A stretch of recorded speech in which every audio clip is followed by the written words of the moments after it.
Trump ja Pete Hegseth panid Ameerika vasakpoolsed, globaalsed vasakpoolsed ja radikaalsed vasakpoolsed piinlikku olukorda, näidates Iraani kriisi kui tegeliku probleemi keskpunkti. Revolutsiooniline kaardivägi ja võrgustik, mis toetab Teherani. Sellel teisipäeval, 12. mail 2026, suurendas Washington rahalist, sõjalist ja diplomaatilist survet Iraani režiimi vastu.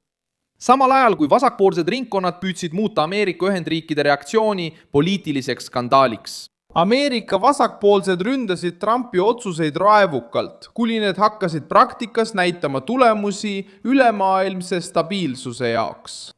Nii et nüüd on arutelu lahkunud ilusast retoorikast ja jõudnud karmisse reaalsusesse. Ebaseaduslik nafta, nõrgestatud miilitsad, veritsev Hezbollah Liibanonis ja revolutsiooniline kaardivägi. Paljastatud kui ebastabiilsuse hammasratas, millega võideldakse. Ma räägin sulle sellest kõigest kohe, aga praegu tahad sa kindlasti kanalile tellijaks hakata, et olla hästi informeeritud, saada reaalajas infot parima ajakirjandusliku kvaliteediga, mida kunagi nähtud. Usaldusväärsuse standardil Milson Alvese. Ameerika pealetung algas rahast. Ameerika Ühendriikide rahandusministeerium hoiatas panku revolutsioonilise kaardiväe katsete eest sanktsioonidest kõrvale hiilida ja oma võrgustike töös hoida. Sama käigu raames teatas Washington meetmetest 3 isiku ja 9 ettevõtte vastu, keda süüdistatakse Iraani nafta saatmise hõlbustamises Hiinasse, sidemetega Hongkongis, Araabia Ühendemiraatides ja Omaanis. See osa kriisist on otsustav, sest näitab, kuidas Teheran püüab reeglitest mööda minnes ellu jääda. Kui Trump sihib seda süsteemi, ei ründa ta abstraktset ideed. Ta tapab rahakasti, mis rahastab Iraani survet Lähis-Idas.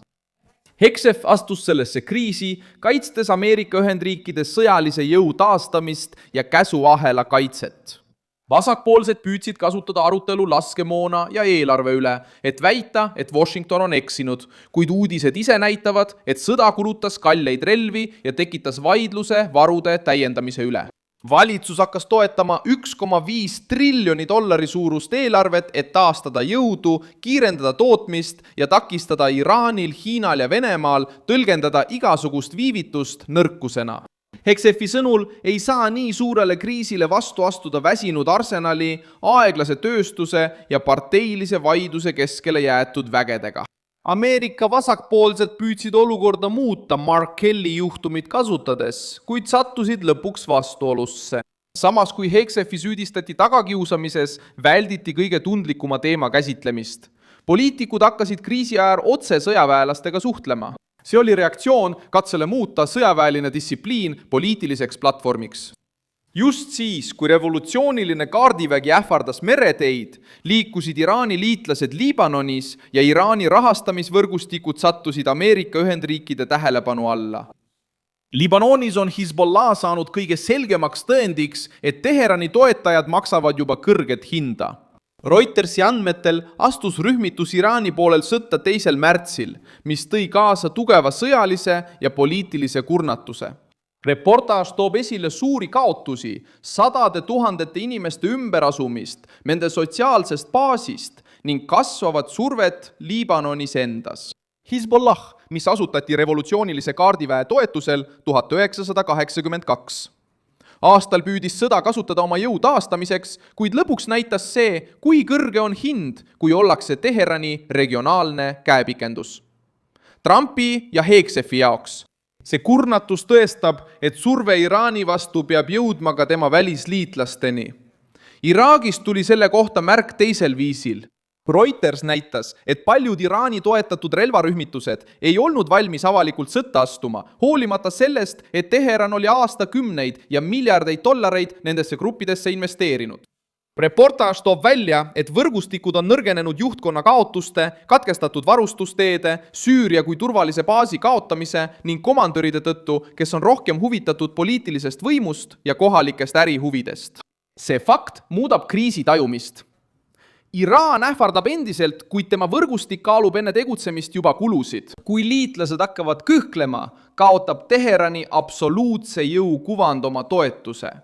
Kriis jõudis ka Pärsia lahe Hiina huvide lähedale. Kuveit süüdistas Iraani, et see saatis relvastatud revolutsioonilise kaardiväe üksuse ründama Bubio saart, kus asub Hiina rahastatud sadamaprojekt. Associated Pressi andmetel arreteeriti pärast üksma juhtumit 4 liiget ja 2 põgenesid. See juhtum on tõsine, sest see kummutab kuvandi, et Teheran on vaid Pekingi strateegiline partner Washingtoni vastu. Revolutsiooni kaardivägi ilmneb riskitegurina isegi Hiina investeeringutega seotud piirkonnas, just enne Trumpi reisi Pekingisse. Valgele majale saab sellest tugev argument Xi Jinpingi ees. Iraan ähvardab marsruute, sadamaid ja huve, mis ei piirdu Ameerika Ühendriikidega. Sõja inimlik hind lammutab vastupanu propaganda. Reuters teatas, et alates konflikti algusest 28. veebruaril on Iraanis surnud üle 3000 inimese, viidates Iraani kohtumeditsiini juhile, keda tsiteeris riiklik meedia. Rühm Hana hindas hukkunute arvuks 3636, sealhulgas 1701 tsiviilisikut. Need arvud näitavad, et revolutsioonilise kaardiväe poliitika ei ole toonud Iraani rahvale turvalisust, jõukust ega tõelist suveräänsust. See on toonud sõda, isolatsiooni, sanktsioone ja leina. Radikaalne vasakpoolsus püüab käsitleda Teherani kui vastuseisu sümbolit läänemaailmale. Aga selle seikluse hind ilmneb kannatanud peredes, blokeeritud majanduses ja elanikkonnas, kes on surutud kriisi, mida režiim esitleb võiduna.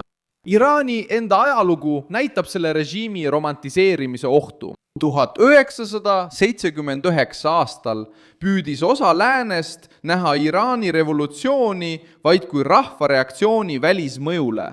Varsti pärast seda hõivasid radikaalsed üliõpilased USA saatkonna Teheranis ja hoidsid üle 50 ameeriklase pantvangis 444 päeva. Välisministeerium märgib, et kriis algas 4. novembril 1979 ja mõjutas sügavalt Washingtoni ja Teherani suhteid. See õppetund kestis aastakümneid. Kui režiim muudab fanatismi riigipoliitikaks, siis need, kes alguses silma kinni pigistavad, kipuvad hiljem üllatuma. Hiljem diplomaatilise pantvangistamise ja piirkondlike relvarühmitustega tõestasid ka teised riigid, et hirmutamisel põhinevad režiimid annavad järele, kui majanduslik, diplomaatiline ja sõjaline surve kestab piisavalt kaua. Muammar Gaddafi Liibüa trotsis aastaid läänt, keelatud programmide, isolatsiooni ja välise ohuga. Kuni ta nõustus 2003. aastal loobuma massihävitusrelvade programmidest ja avama tee inspekteerimiseks endises Jugoslaavias. Slobodan Milošević uskus, et suudab NATOle vastu seista ja panustada lääne demokraatlike riikide poliitilisele väsimusele. Kuid rändiuuringud näitavad, et ta nõustus Kosovo tingimustega 1999. aasta juunis, kartes veelgi tugevamat pommitamiskampaaniat. Nüüd avaldatakse survet 3 suunas. Ameerika Ühendriikide kongressis peab Hexet kaitsma sõjalise jõu taastamist ja takistama vasakpoolsetel muuta riiklikku julgeolekut poliitiliseks teatriks. Majandusvallas kipub Rahandusministeerium jätkama survet pankadele, ettevõtetele, naftasektorile ja vahendajatele. Ligados ao regime iraniano. Diplomaatilisel rindel astud Trump Hiinada dialoogi, tuues Pekingile ebamugava tõsiasja. Iraan ei ole mitte ainult kasulik partner Washingtoni vastu, vaid ka ebastabiilsuse allikas lähedal marsruutidele ja sadamatele, mis huvitavad ka hiinlasi endid. Globaalne vasakpoolsus sattus paanikasse, sest väljapanek muutus. Arutelu ei käi enam selle üle, kas Trump meeldib või mitte, vaid selle üle, miks nii paljud inimesed püüavad endiselt kaitsta revolutsioonilise kaardiväe mainet, mis veab oma toetajad kokkuvarisemise poole. Mina olen Milson Alves, rahvusvaheliste suhete asjatundja ja minu eesmärk on hoida sind iga päev hästi informeerituna sellest, mis on tõsi. Uudiste lingid on video kirjelduses. Pane sellele videole like, telli kanal ja vaata lõpus kommentaare, et olla veelgi paremini seotud Milson Alvese kogukonnaga.